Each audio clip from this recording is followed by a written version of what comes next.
Smart screen YouTube ಚಾನೆಲ್ಗೆ ಸ್ವಾಗತ. ನಾನು ಶ್ವೇತಾ ಕಲಕಣಿ. ವಾರ ಪೂರ್ತಿ ಟಿಕೆಟ್ ಫಿನಾಲೆ ಆಟಕ್ಕೆ ಆಯ್ಕೆಯಾಗಲು ಹರಸಾಹಸ ಪಟ್ಟ 9 ಜನ ಸ್ಪರ್ಧಿಗಳಲ್ಲಿ 4 ಜನ ಮಾತ್ರ ಸೆಲೆಕ್ಟ್ ಆಗಿದ್ದಾರೆ. ರಜತ್, ತ್ರಿವಿಕ್ರಮ್, ಭವ್ಯ, ಹನುಮಂತು ಈ 4ರಲ್ಲಿ ಯಾರಿಗೆ ಟಿಕೆಟ್ ಸಿಗುತ್ತೆ ಅನ್ನೋದೇ ಕುತೂಹಲ ಕೆರಳಿಸಿದೆ.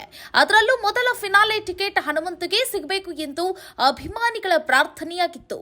ಚುರುಕಾಗಿ ಆಡುವ ಹನುಮ ಫಿನಾಲೆ ಟಿಕೆಟ್ ಪಡೆದುಕೊಂಡು ಅಭಿಮಾನಿಗಳಿಗೆ ಸಿಹಿ ಸುದ್ದಿಯನ್ನ ಕೊಟ್ಟಿದ್ದಾರೆ. ಹಾಗಾದ್ರೆ ಸ್ಟ್ರಾಂಗ್ ಕಂಟೆಸ್ಟೆಂಟ್ಗಳಾದ ರಜತ್ ಮತ್ತು ತ್ರಿವಿಕ್ರಮ್, ಭವ್ಯ ಕತೆ ಏನಾಯ್ತು? ಅವರಿಗೆ ಯಾಕೆ ಟಿಕೆಟ್ ಸಿಗಲಿಲ್ಲ? ಎಲ್ಲಿ ಎಡವಿದ್ರು?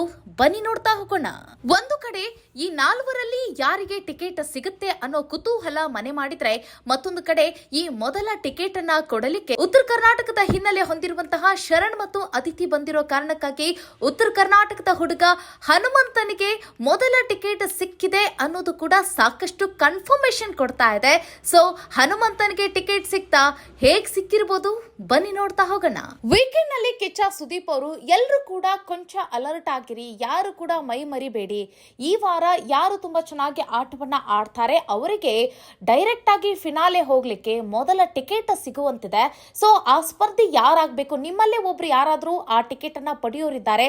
ಸೊ ಹೀಗಾಗಿ ಅಲರ್ಟ್ ಆಗಿರಿ ಅಂತ ಹೇಳಿ ಕಿಚ್ಚ ಸುದೀಪ್ ಅವರು ಎಲ್ರಿಗೂ ಕೂಡ ಒಂದು ಅಲರ್ಟ್ ಮೆಸೇಜ್ ಅನ್ನ ಕೊಟ್ಟಿದ್ರು. ಸೊ ಅದರಂತೆ ಎಲ್ಲರೂ ಕೂಡ ಸ್ಟ್ರಾಂಗ್ ಆಗಿ ಈ ವಾರ ಆಟ ಆಡ್ಲೇಬೇಕು, ಹೇಗಾದ್ರೂ ಮಾಡಿ ಮೊದಲ ಟಿಕೆಟ್ ಅನ್ನ ಪಡಿಬೇಕು, ಮೊದಲ ಟಿಕೆಟ್ ಅನ್ನ ಪಡೆದಿರುವಂತ ಆ ಹೆಗ್ಗಳಿಕೆಯನ್ನ ಪಡಿಬೇಕು ಅಂತ ಹೇಳಿ ಎಲ್ಲರೂ ಕೂಡ ತೊಡೆ ತಟ್ಟಿ ನಿಂತಿದ್ರು ಅಂತ ಅಂದ್ರೆ ತಪ್ಪಾಗಂಗಿಲ್ಲ. ಸೊ ಅದರಂತೆ ಬಿಗ್ ಬಾಸ್ ಕೂಡ ಎಲ್ಲಾ ಸೀಸನ್ ಗಳಿಗಿಂತ ಈ ಸೀಸನ್ ನಲ್ಲಿ, ಅದರಲ್ಲೂ ಇದೇ ವಾರ ಮಾತ್ರ ತುಂಬಾ ಚೆನ್ನಾಗಿ ಅಚ್ಚುಕಟ್ಟಾಗಿ ಟಾಸ್ಕ್ ಗಳನ್ನ ನಿರ್ಮಾಣ ಮಾಡಿತ್ತು ಅಂತಂದ್ರೆ ತಪ್ಪಾಗಂಗಿಲ್ಲ. ಪ್ರತಿಯೊಂದು ಆಟವೂ ಕೂಡ ವಿಭಿನ್ನವಾಗಿತ್ತು. ಯಾರು ಗೆಲ್ತಾರೆ ಈ ಆಟದಲ್ಲಿ ಅನ್ನೋದೇ ಸಾಕಷ್ಟು ಕುತೂಹಲವನ್ನ ಕೆರಳಿಸ್ತಾ ಇತ್ತು. ಸೊ ಅದರಲ್ಲೂ ಬಿಗ್ ಬಾಸ್ ಡಿಸೈನ್ ಮಾಡಿರುವಂತ ಆ ಟಾಸ್ಕ್ ಗಳಲ್ಲಿ ಎಂಟರ್ಟೈನ್ಮೆಂಟ್ ಸಿಗ್ತಾ ಇತ್ತು, ಮತ್ತೆ ಹೊಡೆದಾಟ ಇತ್ತು. ಅದರ ಜೊತೆಗೆ ಕಾಂಪಿಟೇಷನ್ ಮಾತ್ರ ರಗಡಾಗಿ ಇತ್ತು ಅಂತಂದ್ರೆ ತಪ್ಪಾಗಂಗಿಲ್ಲ. ಅಷ್ಟೊಂದು ಸೊಗಸಾಗಿ ಈ ವಾರ ಟಾಸ್ಕ್ ಗಳನ್ನ ಆಯೋಜನೆ ಮಾಡಿತ್ತು. ಪ್ರತಿ ವಾರ ಟಾಸ್ಕ್ ಗಳು ಹೇಗಿರ್ತಿದ್ವು ಅಂತಂದ್ರೆ 1-2 ಅಬ್ಬಬ್ಬಾ ಅಂದ್ರೆ ಒಂದು 3 ಟಾಸ್ಕ್ ಗಳನ್ನ ಆಯೋಜನೆ ಮಾಡ್ತಾ ಇದ್ರು. ಹಾಗಾಗಿ ಬರೀ ವ್ಯಕ್ತಿತ್ವಗಳನ್ನೇ ನೋಡ್ಕೊಂಡಿರ್ಬೇಕಾಗಿರ್ತಿತ್ತು. ಸೊ ಹಾಗಾಗಿ ಸ್ವಲ್ಪ ಬೋರಿಂಗ್ ಅಂತ ಅನಿಸ್ತಾ ಇತ್ತು. ಆದ್ರೆ ಈ ವಾರ ಮಾತ್ರ ಪ್ರತಿ ಹಂತದಲ್ಲೂ ಕೂಡ ಟಾಸ್ಕ್ ಗಳನ್ನ ಆಯೋಜನೆ ಮಾಡಿದ್ದು ಮಾತ್ರ ತುಂಬಾ ಚೆನ್ನಾಗಿತ್ತು. ಅದರಲ್ಲೂ ನಾವು ಬಿಗ್ ಬಾಸ್ ತಂಡಕ್ಕೆ ಒಂದು ಹ್ಯಾಟ್ಸ್ ಆಫ್ ಅಂತೂ ಹೇಳಬೇಕಾಗುತ್ತೆ. ಅವರು ಅಷ್ಟು ನೀಟಾಗಿ ಆ ಟಾಸ್ಕ್ ಗಳನ್ನ ಡಿಸೈನ್ ಮಾಡಿದ್ದಾರೆ ಅಂತಂದ್ರೆ ಅದರ ಹಿಂದೆಯೂ ಕೂಡ ಅಷ್ಟು ಎಫರ್ಟ್ ಹಾಕಿರ್ತಾರೆ ಅಂತ ಹೇಳ್ಬೋದು. ಸೊ ಆ ಟಾಸ್ಕ್ ಗಳನ್ನ ಡಿಸೈನ್ ಮಾಡುವಲ್ಲಿ ಯಾರೆಲ್ಲ ಕೆಲಸ ಮಾಡಿರ್ತಾರೆ ನೋಡಿ, ಅವರೆಲ್ಲ ತುಂಬಾ ಹೆವಿ ವರ್ಕ್ ಮಾಡಿರ್ತಾರೆ. ತುಂಬಾ ಹಾರ್ಡ್ ವರ್ಕ್ ಅಂತೂ ಇದ್ದೇ ಇರುತ್ತೆ ಅಂತ ಹೇಳ್ಬೋದು.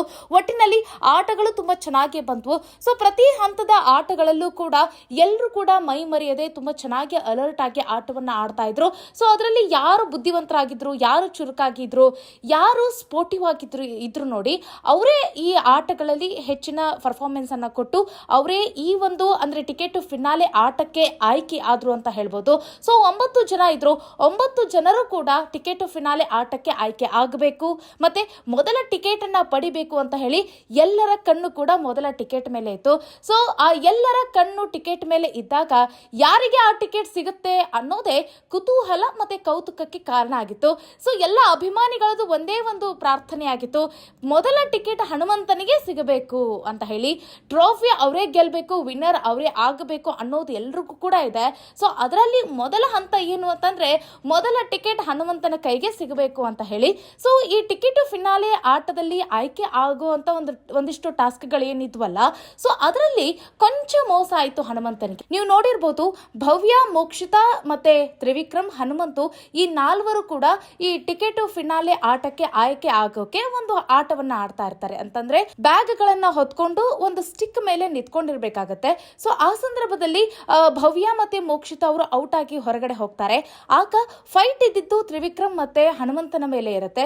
ಸೊ ಆ ಸಂದರ್ಭದಲ್ಲಿ ಎಲ್ಲರ ಕಣ್ಣು ಹನುಮಂತನ ಮೇಲೆ ಇತ್ತು. ಫಿನಾಲೆ ಟಿಕೆಟ್ ಆಟಕ್ಕೆ ಆಯ್ಕೆ ಆಗಬಾರದು ಅನ್ನೋದಿತ್ತು, ಅಥವಾ ತ್ರಿವಿಕ್ರಮ್ ಅವ್ರನ್ನ ಗೆಲ್ಲಿಸಬೇಕು, ಅವರನ್ನೇ ಮೊದಲ ಟಿಕೆಟ್ ಫಿನಾಲೆ ಆಟಕ್ಕೆ ಆಯ್ಕೆ ಮಾಡಬೇಕು ಅನ್ನೋ ಉದ್ದೇಶವನ್ನ ಹೊಂದಿದ್ರು, ಗೊತ್ತಾಗ್ಲಿಲ್ಲ. ಸೊ ಹೀಗಾಗಿ ಅತಿ ಹೆಚ್ಚು ಫಿಟ್ ಆಗಿರುವಂತ ತ್ರಿವಿಕ್ರಮ್ ಅವ್ರನ್ನ ಬಿಟ್ಟು ಹನುಮಂತನಿಗೆ ಹೆಚ್ಚು ಬ್ಯಾಗ್ ಗಳನ್ನ ಅವರ ಹೆಗಲಿಗೆ ಹೊರಿಸ್ತಾ ಇದ್ರು.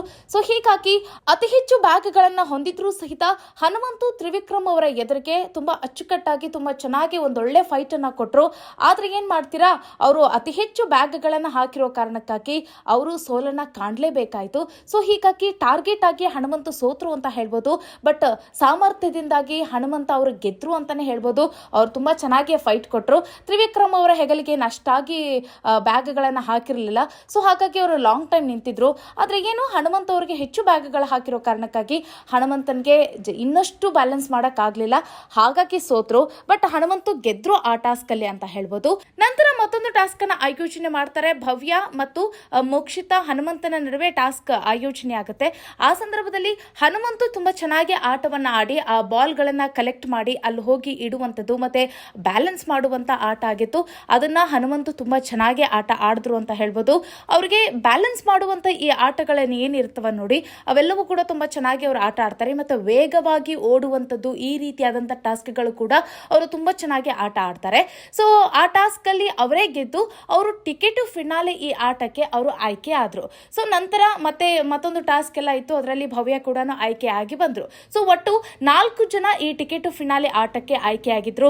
ರಜತ್, ಭವ್ಯ, ತ್ರಿವಿಕ್ರಮ್, ಹನುಮಂತು. ಈ 4ರಲ್ಲಿ ಯಾರಿಗೆ ಮೊದಲ ಟಿಕೆಟ್ ಸಿಗುತ್ತೆ ಅನ್ನೋದು ಸಾಕಷ್ಟು ಕುತೂಹಲ ಮನೆ ಮಾಡಿತ್ತು. ಯಾಕೆ ಅಂತಂದ್ರೆ ತುಂಬಾ ಚೆನ್ನಾಗಿ ಆಟವನ್ನ ಡಿಸೈನ್ ಮಾಡಿದ್ರು. ಈ ಆಟ ಒಂದು ರೀತಿ ಹನುಮಂತನಿಗೆ ಹೇಳ ಮಾಡಿಸಿದಂತಹ ಆಟ ಅಂತಂದ್ರೆ ತಪ್ಪಾಗಂಗಿಲ್ಲ. ಯಾಕೆ ಅಂತಂದ್ರೆ ಹನುಮಂತು ತುಂಬಾ ಟೆಕ್ನಿಕಲ್ ಆಗಿ ಆಟ ಆಡ್ತಾರೆ, ತುಂಬಾ ಜಾನ ಇದ್ದಾರೆ.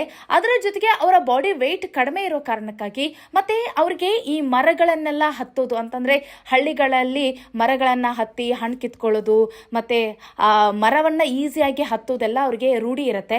ಮತ್ತೆ ಹಾಗೆ ಅವ್ರಿಗೆ ಮಾಡ್ಲಿಕ್ಕೂ ಕೂಡ ಬರುತ್ತೆ. ಈ ಸಂದರ್ಭದಲ್ಲಿ ಒಂದು ನೆಟ್ ಅನ್ನ ಕಟ್ಟಿರ್ತಾರೆ ಈ ಟಾಸ್ಕ್ ಅಲ್ಲಿ. ಆ ನೆಟ್ ಮೇಲೆ ಅವರು ವೇಗವಾಗಿ ಹತ್ತಿ ಆ ಟಾಸ್ಕ್ ಅನ್ನ ಕಂಪ್ಲೀಟ್ ಮಾಡೋದೇನು ಅವ್ರಿಗೇನು ಅಷ್ಟಾಗಿ ದೊಡ್ಡ ಸಾಹಸ ಅಂತೇನು ಅನಿಸ್ಲಿಲ್ಲ. ಬಟ್ ಇಲ್ಲಿ ರಜತ್ ಆಗಿರ್ಬೋದು, ತ್ರಿವಿಕ್ರಮ್, ಇವರಿಬ್ಬರ ಬಾಡಿ ವೇಟ್ ಜಾಸ್ತಿ ಆಗಿರೋ ಕಾರಣಕ್ಕಾಗಿ ಇವ್ರಿಗೆ ವೇಗವಾಗಿ ಓಡಾಡೋಕೆ ಸ್ವಲ್ಪ ಕಷ್ಟ ಆಯ್ತು ಅಂತ ಹೇಳ್ಬೋದು. ಬಟ್ ಹನುಮಂತನ್ಗೆ ಇದೆಲ್ಲವೂ ಕೂಡ ಸಾಧ್ಯ ಆಗಿರೋ ಕಾರಣಕ್ಕಾಗಿ ಹನುಮಂತನ್ಗೆ ಈ ಟಾಸ್ಕ್ ಒಂದು ರೀತಿ ಹೇಳು ಮಾಡಿಸಿದಂತಿತ್ತು. ಸೊ ಹಾಗಾಗಿ ಹನುಮಂತು ಈ ಟಾಸ್ಕ್ ನಲ್ಲಿ ವಿನ್ ಆದ್ರು ಅಂತ ಹೇಳ್ಬೋದು. ಮೊದಲ ಟಿಕೆಟ್ ಹನುಮಂತನಿಗೆ ಸಿಕ್ಕಿರೋ ಕಾರಣಕ್ಕಾಗಿ ಎಲ್ರಿಗೂ ಕೂಡ ಖುಷಿಯಾಗಿದೆ. ಎಲ್ಲರ ಪ್ರಾರ್ಥನೆಯೂ ಕೂಡ ಅದೇ ಆಗಿತ್ತು, ಹನುಮಂತನಿಗೆ ಸಿಗ್ಬೇಕು ಅಂತ ಹೇಳಿ. ಅವರ ಪ್ರಾರ್ಥನೆಯಂತೆ ಹನುಮಂತನಿಗೆ ಟಿಕೆಟ್ ಸಿಕ್ಕಿದೆ. ಸೊ ಹಾಗಾದ್ರೆ 4 ಕೂಡ ಆಟ ಆಡ್ತಾ ಇದಾರಲ್ಲ ಒಂದೊಮ್ಮೆಲೆ. ಸೊ ಹಾಗಾದ್ರೆ ಹೇಗಿತ್ತು ಆಟ ಅಂತಂದ್ರೆ, ಆಟ ತುಂಬಾ ಚೆನ್ನಾಗಿ ಸೊಗಸಾಗಿ ಡಿಸೈನ್ ಮಾಡಿದ್ರು. ಆಟ ಹೇಗಿತ್ತು ಅಂತಂದ್ರೆ, ಸರತಿ ಸಾಲಿನಲ್ಲಿ ಆಟ ಆಡ್ತಾ ಇರಬೇಕು. ಆಟ ಆಡುವಂತ ಸಂದರ್ಭದಲ್ಲಿ ಒಂದು ಕಡೆ ಟೈಮ್ ರನ್ ಆಗ್ತಾ ಇರತ್ತೆ. ಅವರು ಎಷ್ಟು ಸಮಯವನ್ನ ತೆಗೆದುಕೊಂಡು ಆಟವನ್ನ ಕಂಪ್ಲೀಟ್ ಮಾಡ್ತಾರೆ ಅನ್ನೋದು ಇಲ್ಲಿ ಬಹಳ ಮುಖ್ಯ ಆಗಿರುತ್ತೆ. ಸೊ ಹೀಗಾಗಿ ಇಲ್ಲಿ ವೇಗ ಅಂತ ಬಂದಾಗ ಕಡಿಮೆ ವೇಗದಲ್ಲಿ ಹನುಮಂತು ತುಂಬಾ ಚೆನ್ನಾಗಿ ಆಟವನ್ನ ಆಡಿದ್ದಾರೆ. ಕಡಿಮೆ ಟೈಮ್ ಅನ್ನ ತೆಗೆದುಕೊಂಡು ಅವರು ಆಟವನ್ನ ಕಂಪ್ಲೀಟ್ ಮಾಡಿದ್ದಾರೆ ಅಂತ ಹೇಳ್ಬೋದು. ಯಾಕೆ ಅಂತಂದ್ರೆ ಹನುಮಂತು ವೇಟ್ ಕಡಿಮೆ ಇರೋ ಕಾರಣಕ್ಕಾಗಿ ಅವರು ಚುರುಕಾಗಿ ಪಟ ಅಂತ ಹೇಳಿ ಹತ್ಕೊಂಡು ಹೋಗಿರೋ ಕಾರಣಕ್ಕಾಗಿ ಅವರು ಈ ಆಟದಲ್ಲಿ ವಿನ್ ಆಗಿರ್ಬೋದು. ಕಡಿಮೆ ಟೈಮ್ ಅನ್ನ ತೆಗೆದುಕೊಂಡಿದ್ದಾರೆ ಅಂತ ಹೇಳ್ಬೋದು. ಬಟ್ ಭವ್ಯನೂ ಕೂಡ ತುಂಬಾ ಚೆನ್ನಾಗಿ ಅವರಿಗೆ ಫೈಟ್ ಕೊಟ್ಟಿದ್ದಾರೆ. ಅವರು ಆ ಕೀ ಬಂಚ್ಗಳನ್ನ ಕಲೆಕ್ಟ್ ಮಾಡಿರೋದನ್ನ ನೀವು ಗಮನಿಸಬಹುದು. ಒಂದು ಇಮೇಜ್ ನಲ್ಲಿ ಅವರು ತುಂಬಾ ಚೆನ್ನಾಗಿ ಹೆಚ್ಚು ಕೀ ಬಂಚ್ಗಳನ್ನ ಕಲೆಕ್ಟ್ ಮಾಡಿದ್ದಾರೆ. ಹಾಗಾಗಿ ಹನುಮಂತನಿಗೆ ಭವ್ಯ ಅವರು ಚೆನ್ನಾಗಿ ಫೈಟ್ ಕೊಟ್ಟಿದ್ದಾರೆ.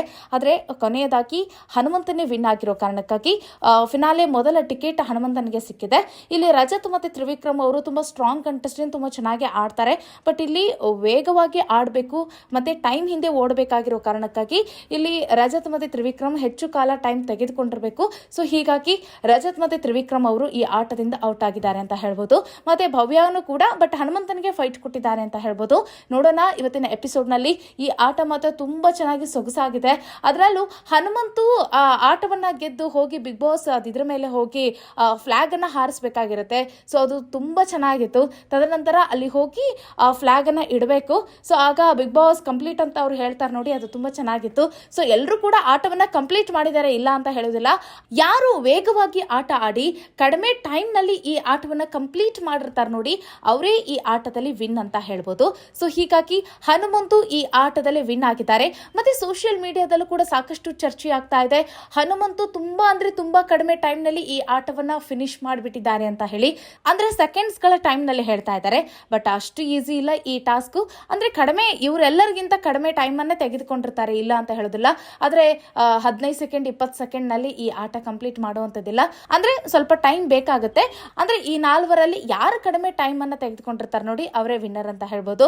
ಒಟ್ಟಿನಲ್ಲಿ ಈ ಮೊದಲ ಟಿಕೆಟ್ ಅನ್ನ ಕೊಡ್ಲಿಕ್ಕೆ ಶರಣ್ ಮತ್ತು ಅದಿತಿ ಪ್ರಭುದೇವ್ ಇಬ್ಬರು ಸೇರಿ ಬಂದಿದ್ದಾರೆ.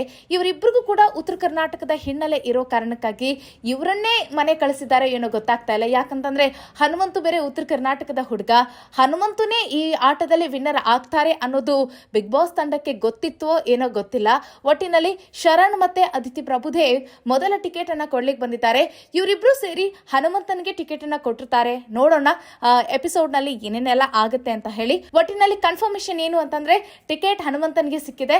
ನಿಮ್ಮ ಅಭಿಪ್ರಾಯ ಏನು ಅದರ ಬಗ್ಗೆ ಕಾಮೆಂಟ್ ಮಾಡಿ. ಮುಂದಿನ ವಿಡಿಯೋದಲ್ಲಿ ಮತ್ತೊಂದು ವಿಚಾರದೊಂದಿಗೆ ಸಿಗೋಣ. ನಮಸ್ಕಾರ.